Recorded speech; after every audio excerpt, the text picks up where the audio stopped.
The movie begins with a glimpse of the previous story, where Master Sun had already pointed out the disciples who would be sent to the ancient battlefield. They are Zhao Bin, Lu Yao, and Fu Yan. The journey to the ancient battlefield was challenging because it was inhabited by demons and even monsters who were highly ferocious and terrible. The disciples of the 5 divine journeys who were sent eventually fell into the middle of the journey and left only Fu Yan. The scene then shows that Fu Yan was arguing with Ji Hyun in the middle of the forest, as she felt that Fu Yan's strength was weakening. Even so, he managed to win even though he had to fight desperately with a 5-level monster. She explained that his strength was waning daily because they were trapped in the forest. He continued to fight the monsters but couldn't find a way out of the woods. When Fu Yan and Ji Hyun began to be confused with their fate, suddenly, the sky turned dark, and simultaneously, an old man appeared in front of them. He was called Master Lin Tadian, an ancestor who failed to reach the advanced level of training level 9 to become a god. He is a soul-eating ghost living in Fu Yan's ancient jade necklace to continue his cultivation. Hearing this, Fu Yan realized that what was causing his body to weaken was Master Lin, who slowly ate the essence of his spiritual power. Master Lin, who did not want to fail to cultivate into the immortal ghost god master, then asked Fu Yan to be willing to help him reach that level. Fu Yan seemed to think thoughtfully but finally agreed to his request. He proposed that Master Lin be glad to help him to find a way out of the wilderness. Master Lin agreed to Fu Yan's request and promised to teach Fu Yan martial arts while guiding him to become an alchemy master. Master Lin, who had a broad knowledge, was ultimately able to lead Fu Yan and Ji Hyun to find a way out and leave the wilderness quickly. On the other hand, knowing that there was a geeky young man who managed to break through his secret seal, the immortal goddess queen called her top disciple, Lan Moi, to find out about the geeky young man, who was none other than Fu Yan.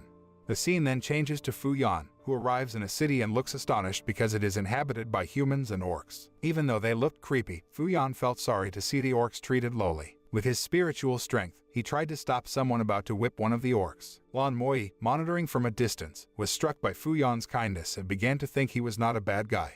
Fu Yan continued to walk around the city and was surprised to see the people gathered in an arena to watch the orcs fight. The match was purposely made into a gambling rink by the wealthiest woman in the city, Zhao. She seemed very upset because her orc lost the fight.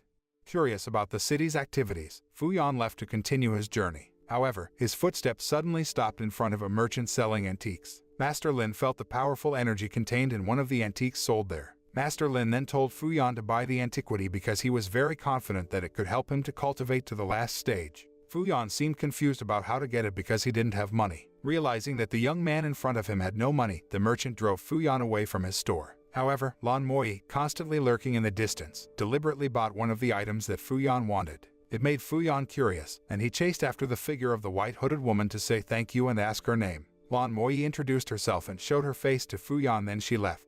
At the same time, Master Lin, impatient to absorb the spiritual energy from within the antique, asked Fu Yan to find a safe place for him to meditate. Fu Yan then went to a temple. Feeling greatly helped, Master Lin began to train Fu Yan on the basics of alchemy to increase his cultivation instantly. After getting a little explanation, Fu Yan successfully mastered the basics of alchemical refining in a short time. Master Lin was amazed by Fu Yan's ability to understand quickly. Afterward, he sent Fu Yan out of the temple as he would purify the 8th level immortality pill to perfect his cultivation into a god. Master Lin also asked him to stand guard outside so that no one could enter the temple.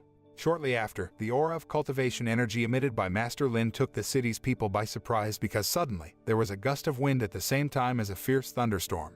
At the same time, Fu Yan was also shocked by the appearance of 4 men who were true masters of alchemy and wanted the 8th level immortality pill. Fu Yan, who didn't wish Master Lin to fail in cultivation, tried to stop the 4 masters from entering the temple. He fought fiercely against them. In the end, Fu Yan was desperate because he was outnumbered. Luckily, Master Lin could complete his cultivation and beat the 4 masters who were about to kill Fu Yan.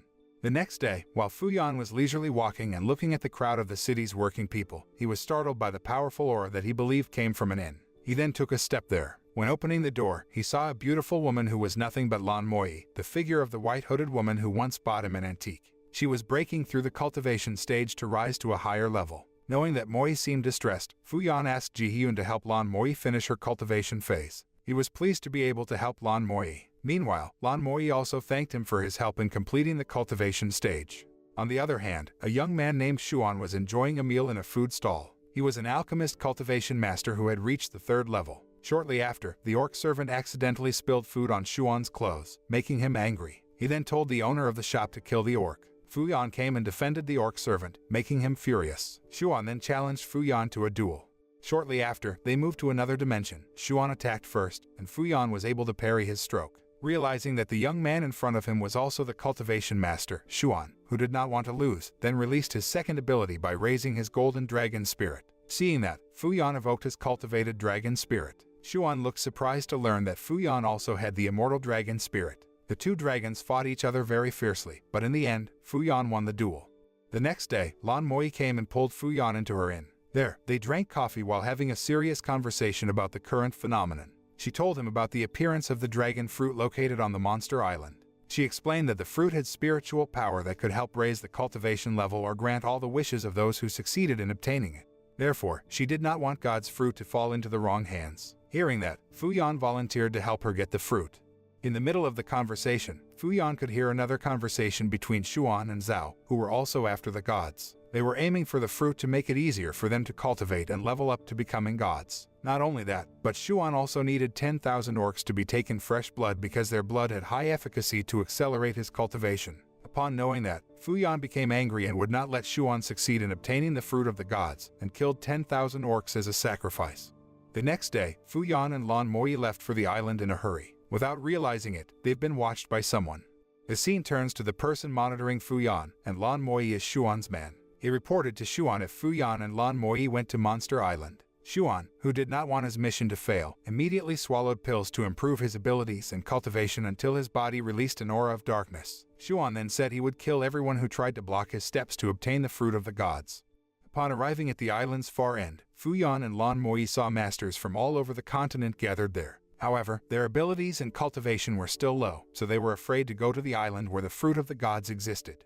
At the same time, the masters were shocked by the coming of Xuan, whose cultivation had now reached the stage of alchemist level. It didn't take long. Xuan traveled across the island, followed by Fuyan and Lan Moi. Xuan was greeted by thousands of crab monsters, who, in a short time, could kill and even exterminate 2 other masters who had just arrived there. He also tried to fight back by using his magical fan gun. Shortly after, a level 5 fire beetle monster appeared in front of him. Even so, he didn't seem scared because his cultivation had increased rapidly. He even killed the monster quickly. Meanwhile, Fuyan and Lan Moi, who had just arrived, were taken aback by the bodies of the undead monsters. He guessed that Xuan had arrived there earlier. They immediately followed him so that the fruit of the gods would not be taken away by Xuan, who had reached the fruit tree of the gods. When he was about to get closer to the tree, he was attacked by the living roots that made him helpless. Fuyan and Lan Moi, who had just arrived, were assaulted by living roots. They had resisted, but the cultivation of fast-growing roots made them desperate. In this condition, Fuyan sought Ji Hyun's help to remove the coil of living roots wrapped around his entire body. With her help, he managed to get the god's fruit that almost fell to the ground. Seeing that, Xuan used the second plan to trap Fuyan by using Zhao as bait. As Fuyan and Lan Moi approached Zhao, Xuan unleashed his legendary heirloom of the Arrow of Darkness. However, Fuyan could notice it and managed to fend off Xuan's arrow, even though he bounced away and entered the mysterious cave. Ji Hyun hurried to wake Fuyan, then left to find a way out of the cave. But they accidentally saw some ancient paintings on the cave walls. Ji Hyun then explained to Fuyan the meaning of the painting, where once there was someone who had used his fresh blood to raise a legendary demon in the form of a dark scorpion to rule in the realm of men and gods. Fortunately, the rise of the dark scorpion monster can be conquered and resealed by putting it in a chest.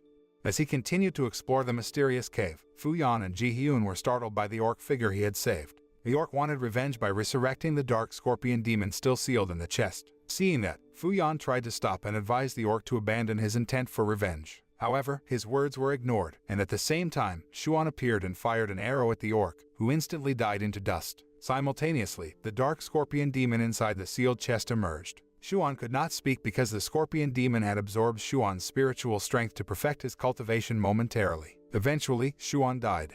Knowing that the cultivation was not yet complete, the Dark Scorpion Queen took out her 3-eyed monster figure to absorb all the spiritual energy of the city's inhabitants. Fuyan, who knew that the people would be sacrificed, showed up to stop the action. Realizing that the young man in front of her was no ordinary person, the Dark Scorpion Queen instantly set off thousands of fireballs to kill him, destroying the city at once. Fuyan then teleported out his energy to hold the thousands of fireballs the Queen of the Dark Scorpion threw. Seeing Fuyan overwhelmed, Ji Hyun tried to blow up the fireball in space so that it did not fall on the city. The Dark Scorpion Queen was slightly impressed by Fuyan's ability, then threw back hundreds of thousands of fireballs to break the magic shield he had created. In that desperate condition, he absorbed the energy of the god fruit to level up his cultivation level. The Queen of Scorpions, who did not want to lose, deliberately shed her pure blood to perfect the shape of her three-eyed monster to become a giant scorpion of fierce and terrible darkness. Seeing this, Fuyan let out his dragon spirit to attack the giant scorpion monster. The fight was intense and dramatic, but Fuyan's dragon finally won again. The Queen Scorpion did not consider the fight finished and again unleashed her forbidden attack in the form of the dark magic of the Soul Boat. That attack could turn Fuyan into a demon and the Scorpion Queen's slave. Feeling that Fuyan was in an emergency, Master Lin helped him. He then revealed his mighty power as the Master of Lord by transforming Ji Hyun into the legendary giant Sword of Immortality to destroy and kill the Scorpion Queen. It didn't take long before the Scorpion Queen was finally exterminated. The film ends by showing the city back to normal. Even now, orcs and humans can live side by side in peace. On the other hand, Fuyan seems to be expressing his feelings for Lan Moi, and the Dragon Sword Outlander movie ends. The moral that can be learned from this movie is not to judge people from the outside and not to be racist to beings that are different from us.